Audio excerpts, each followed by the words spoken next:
Dans cet exercice, on considère un graphe orienté, évalué, avec que des évaluations positives. Donc on pourrait utiliser l'algorithme de Dijkstra pour pouvoir déterminer le plus court chemin reliant par exemple le point A au point J. Ici, on se propose d'utiliser l'algorithme de Bellman-Ford et dans le but de chercher le chemin de valeur maximale. Alors on a vu comment fonctionnait Bellman-Ford. Il faut choisir des arcs et les relâcher. Et on a vu que l'ordre des arcs parfois nous imposait de réutiliser des arcs précédents et que c'était pas facile de déterminer un ordre qui nous permettrait d'avoir la réponse avec le moins de sélection d'arcs possible. Alors pour pouvoir améliorer ça, pour pouvoir choisir les arcs dans le bon ordre, on va commencer par faire ce qu'on appelle un parcours en profondeur du graphe pour en déduire un tri topologique de G. Et c'est ce tri topologique qui va nous donner l'ordre des arcs à considérer. Le graphe G admet-il un circuit? Donc on va voir la réponse à cette question. Et ensuite on adaptera Bellman-Ford. Une fois qu'on aura déterminé ce tri topologique, on choisira les arcs dans cet ordre-là, et on adaptera pour avoir non pas le chemin de valeur minimale, mais ici, le chemin de valeur maximale, d'origine le point x1 qui sera le premier sommet dans l'ordre du tri topologique précédemment obtenu, et là on ira vers tous les autres arcs, vers tous les autres sommets, pardon. Alors, comment fonctionne le parcours du graphe en profondeur? Donc là, dans la réponse, je vous donne directement la réponse pour ceux qui maîtrisent le parcours de graphe en profondeur. Sinon, je vais vous détailler comment on fait pour trouver cette valeur-là, juste après. Pour ce qui est du résultat, le graphe n'admet donc pas de circuit, parce que on n'a pas de circuit, parce qu'on a un tri topologique avec tous les sommets qui sont considérés dans notre graphe. On a donc ici pas de circuit, il n'y a pas unicité du parcours en profondeur et de l'ordre topologique choisi. Nous, on choisira à chaque fois, dans tous les exercices, l'ordre alphabétique pour pouvoir nous imposer une sélection. Si je dois choisir entre le point B et le point C, je choisirai toujours B. Donc c'est ce qu'on a fait dans cette question-là. Ici, je donne la réponse de comment on a fait pour déterminer le coût maximal pour aller du sommet x1 à tous les autres en utilisant Bellman-Ford. Et x1, x2, x3 jusqu'à x9, c'est les points A, B, E, C, H, G, D, F, I, J, qui sont choisis dans l'ordre, ici, topologique. Et ci-dessous, on a les chemins de valeur maximale à partir de x1. Maintenant, je vais détailler tout ça. Donc ça, c'était pour les étudiants qui sont assez à l'aise et qui veulent vérifier leurs calculs. Maintenant, pour ceux qui découvrent un peu ces outils, je vais vous expliquer comment on fait donc, ce parcours du graphe en profondeur.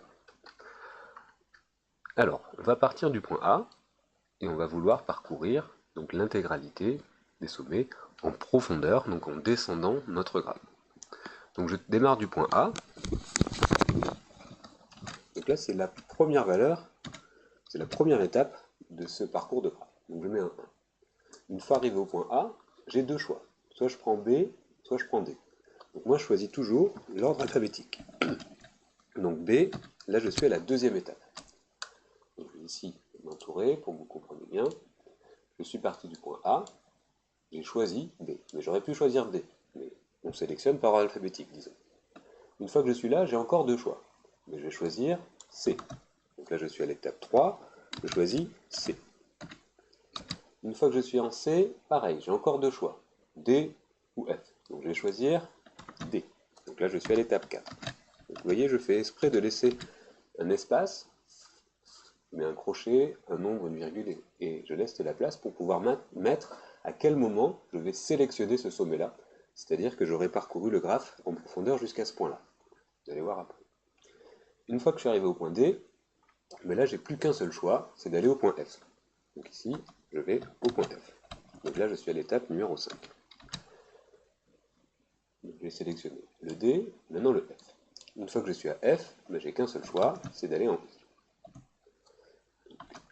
F, je suis à l'étape numéro 6. Une fois que je suis en I, j'ai qu'un seul choix, c'est d'aller en J. Donc J, je suis à l'étape numéro 7. Une fois que je suis arrivé en J, et ben là, je suis coincé, je suis bloqué, je n'ai pas d'autre choix, donc je sélectionne ce point J. Je lui mets un numéro 8, parce que c'est la huitième étape, et je dis que je m'arrête, ce point J, il est sélectionné dans mon tri topologique. Une fois que j'ai fait le point J, en valeur 8, je remonte. Donc là, celui-là, il est sélectionné. Je remonte d'un cran.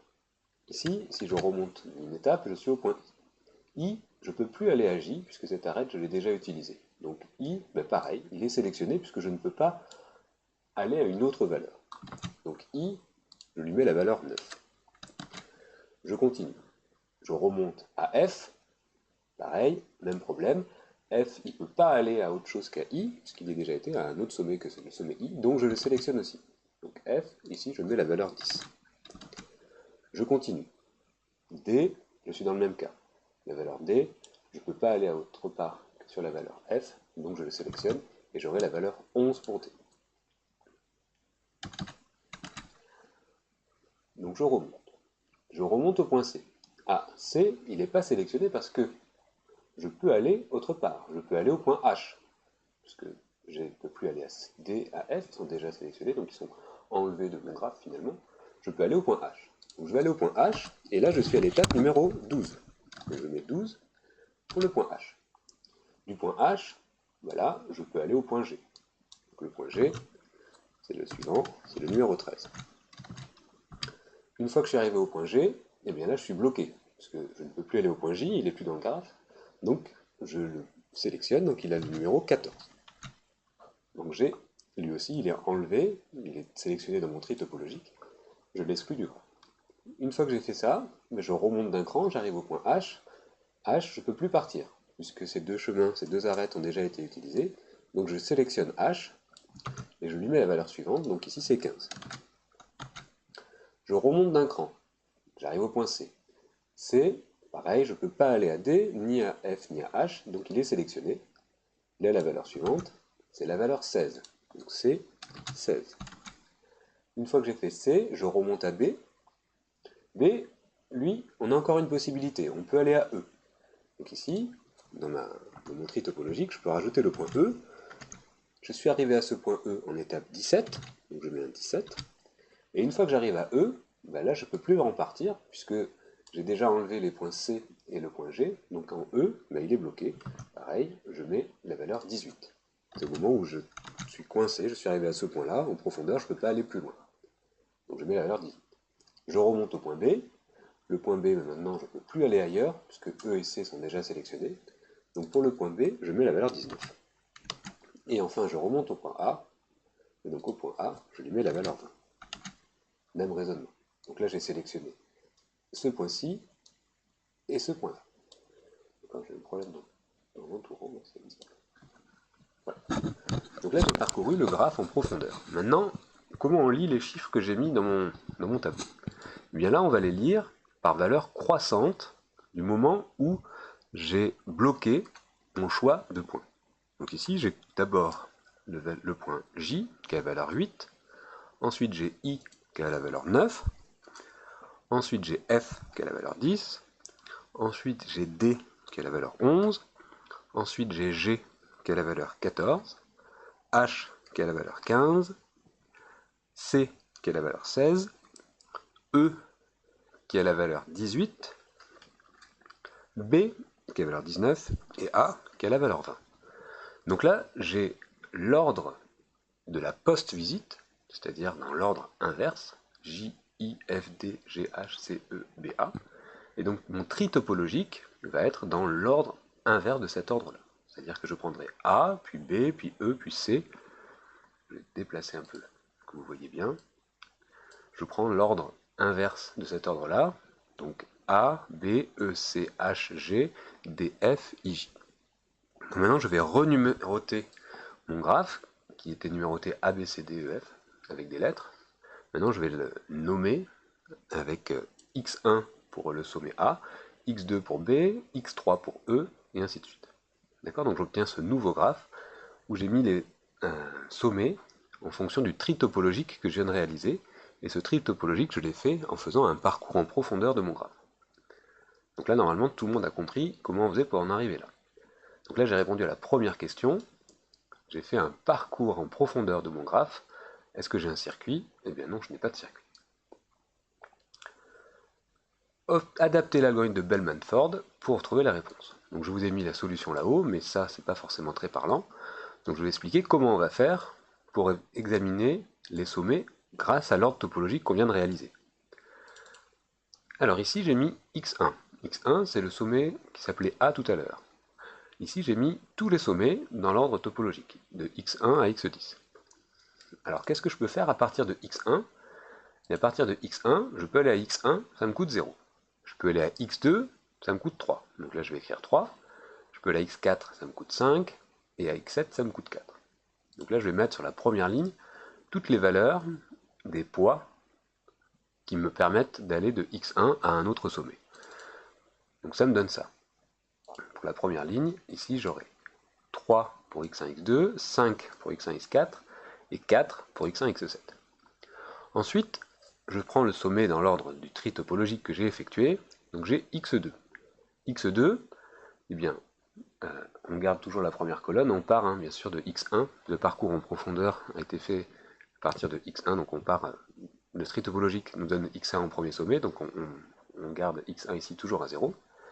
De x2 à x2, ça ne change pas. De x2 à x3, c'est 8 de plus, donc ça fait 11.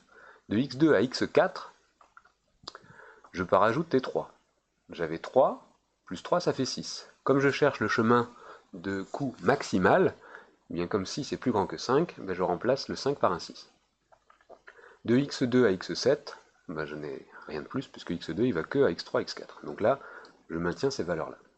Ensuite, je rajoute x3. Donc là, ça va modifier peut-être le coût pour aller à x4 et x6. Donc pour aller à x4, c'est 2 de plus.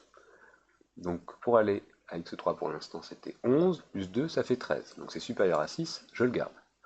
Pour aller à x6, c'est 5. Donc pour l'instant, c'est 11, plus 5, ça fait 16. Donc je le garde. Et enfin, c'est tout. J'ai que ces deux là. x4. Si je rajoute x4, ça va changer peut-être pour x7, x8 et x5. Alors pour x5, pour aller à x4, pour l'instant, ça me coûte 13. Pour aller à x5, c'est 7. Donc 13 et 7, ça me fait 20. Pour aller à x7, c'est 2. Donc 13 et 2, ça fait 15. C'est plus grand que 4, je le mets.